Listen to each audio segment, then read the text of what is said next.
And I figured if I had them all in one place, it would be much better.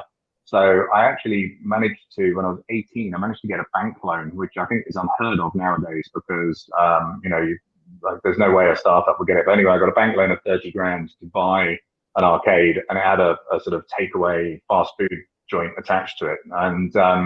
And basically I moved a load of my machines into this one site, and I was very proud of my new premises. But it was what I'd done before effectively is I was leveraging other people's premises. So they would do the marketing to get the people in, and I would just rinse them, like siphon off some of the cash of the people that were using this premises.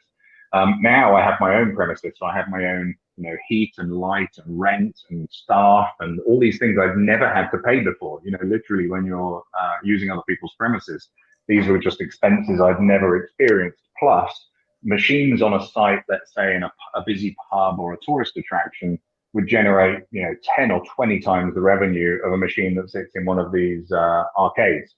So I was getting a lot less revenue per machine and had all these additional costs to take care of.